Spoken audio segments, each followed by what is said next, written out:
नमस्कार, मैं प्रियंका भटनागर एक बार फिर से हरियाणा स्वाभिमान में आपका स्वागत करती हूँ। पूर्व केंद्रीय मंत्री चौधरी वीरेंद्र सिंह ने किसानों के पक्ष में धरना देने का किया ऐलान। आज रोहतक में नीली कोठी पर उन्होंने पत्रकार वार्ता करते हुए कहा कि और जब हम पूछते थे भाई आप तो 4 लोग हैं, बाकियों को आप कन्वे कर देंगे, ये प्रैक्टिस भी है आपकी। लेकिन आज आप आए और जैसे मैंने कल कहा, हमने जो मेरे राजनीतिक सफ़र में साथी रहे हैं कुछ लोग, ज़्यादा को तो नहीं मैंने बुलाया, 40 ऐसे साथी थे जो कुछ तो 40 साल से मेरे साथ थे, कुछ 4 साल से मेरे साथ, मतलब उनको बुला के और जो किसान आंदोलन चल रहा है उसके बारे में उनसे विचार विमर्श किया और ये जानने की कोशिश की कि लोगों का मूड क्या है और हमारे को किस तरीके से किसान आंदोलन को, जो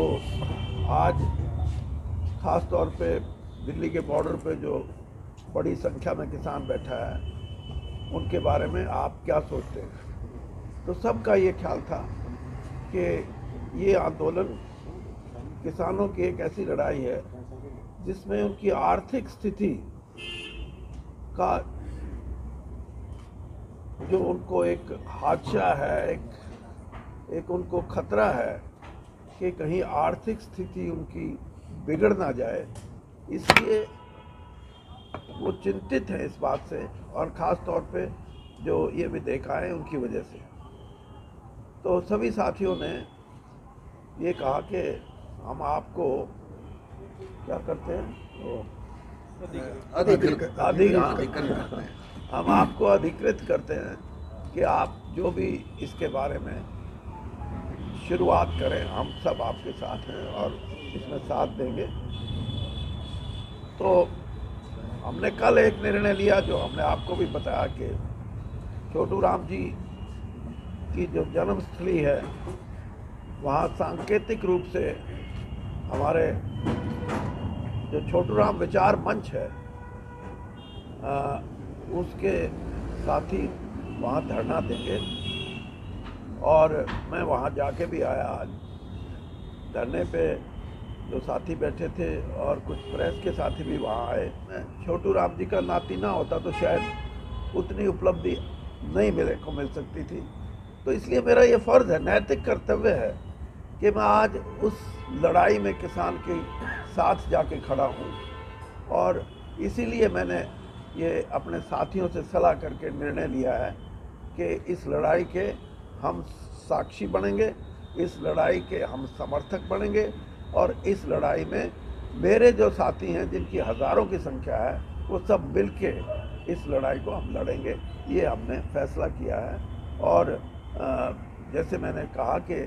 कल से हमने अपना काम भी शुरू कर दिया। तो और भविष्य में किस तरह का आपने कहा कि साक्षी बने, किस तरह आप आंदोलन खुलकर शामिल होंगे या किस तरह धरने होंगे? ये अभी हम आप जब आए तो हम यही बात कर रहे थे कुछ साथी, लेकिन अभी फ़िलहाल हमने ये सोचा है कि जो भी दिल्ली के आसपास के जो ज़िले हैं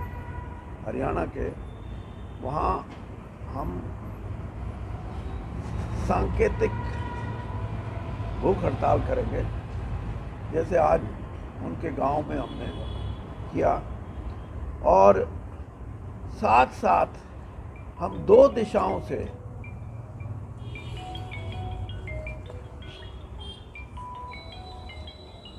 किसान आंदोलन के समर्थन में छोटू राम विचार मंच की तरफ से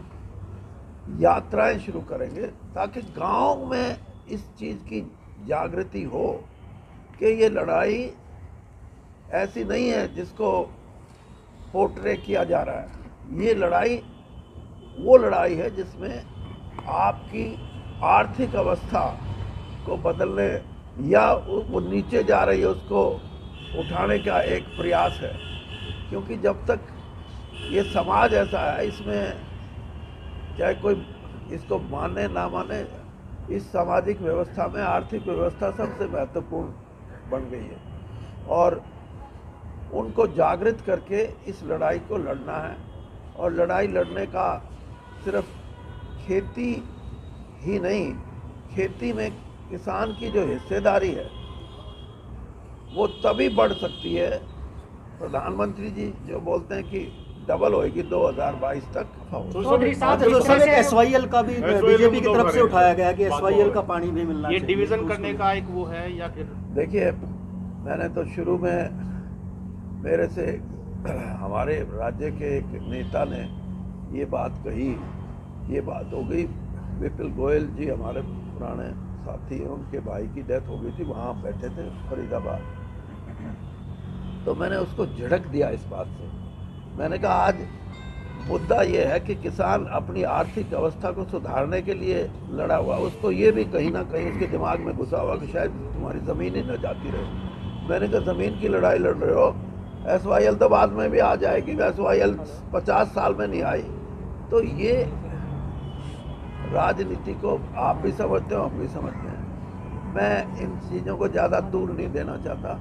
लेकिन आज मुद्दा किसान की लड़ाई का, उसके आर्थिक भविष्य का है, और उस भविष्य में किसान ने साफ कहा है कि भारत सरकार हमारी माई बाप है, वो उनका ये फर्ज बनता है कि जैसे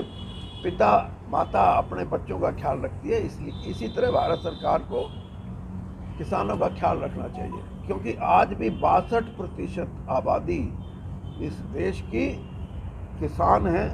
किसानों के परिवार हैं, और वो सबसे बड़ा एक सेगमेंट है हमारे देश की पॉपुलेशन का। और मैं तो ये कहता हूँ कि 80 करोड़ लोग और 135 करोड़ का पेट, ये दोनों मिलके एक ऐसी समस्या है जिसका हल इन्होंने किया। आप देखिए, अभी आपने पिछले हफ्ते की बात है, पिछले साल से कृषि उत्पादन में 3.4% का ग्रोथ हुआ है, जबकि कोरोना का साल था। ये किसान की हिम्मत की बात है, उसने इस देश की इकोनॉमी को सुधार के और संवार के रखा, और 4.3% कृषि के उत्पाद का, कृषि प्रोडक्ट और कृषि के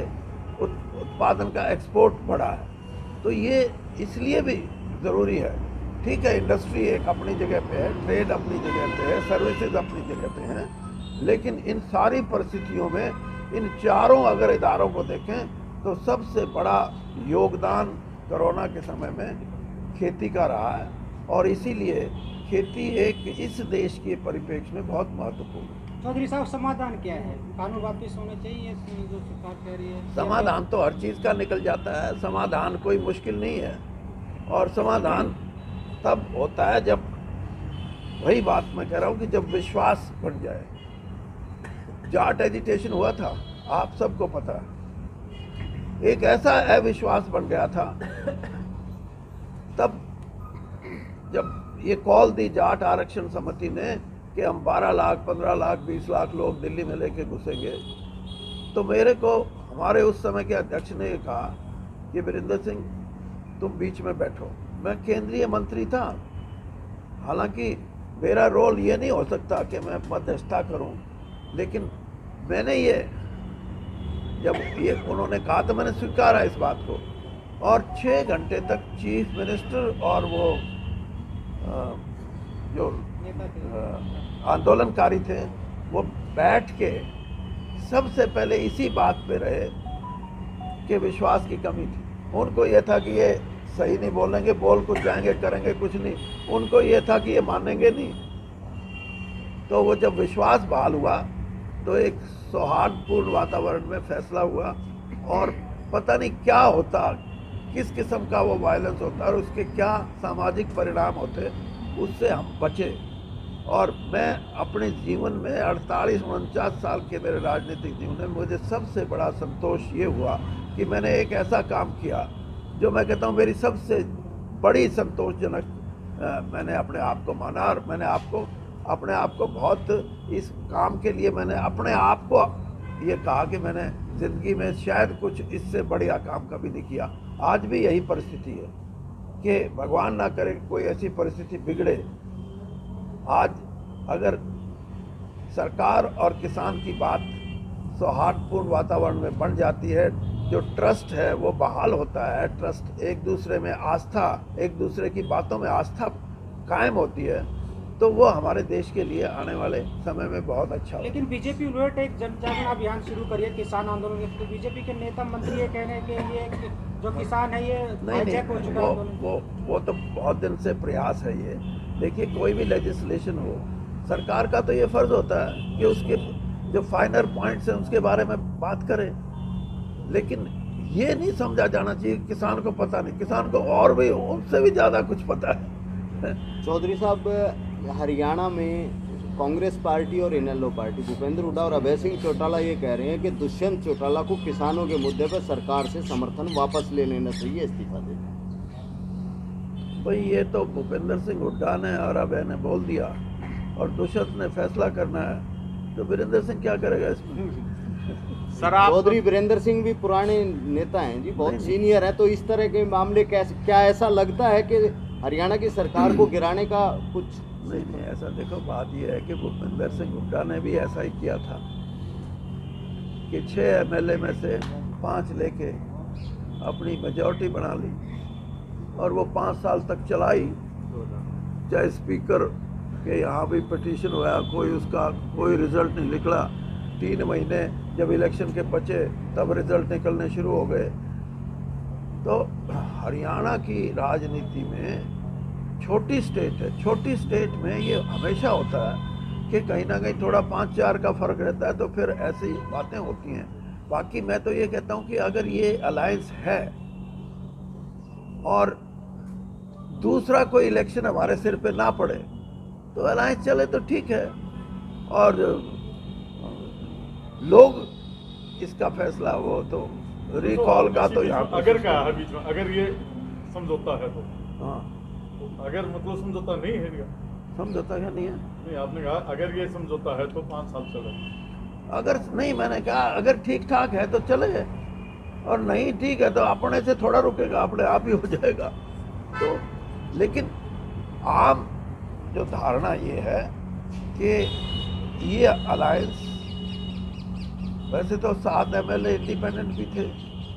अगर उन 7 से इंडिपेंडेंट का तो होता ही है कि भाई जब सरकार बनेगी तो उसके साथ रहेंगे, लेकिन उससे अलग हटके 10 आदमियों की सपोर्ट ली, तो क्यों ली? इसीलिए कि हम मेजॉरिटी नहीं ले सके। भूपेंद्र सिंह हुड्डा को 40 इसलिए मिले 67 से 40 के नंबर वन हरियाणा, हमारे को 40 इसलिए मिले 75 पार तो हरियाणा की पॉलिटिक्स में हमेशा, मैं आपको एक और बड़ी इंटरेस्टिंग फिगर बताता हूँ, 75% रिजल्ट ऐसे हैं हरियाणा असेंबली में जब से चुनाव हुए हैं जिसमें जीतने हारने का फैसला 1 वोट से लेकर 2000 वोट के बीच में है। तो छोटी स्टेटों में ऐसा होना संभव है। बाकी अगर हमारे पार्टी जो सत्तासीन पार्टी है और हमारे जो साथी हैं, सहयोगी हैं, वो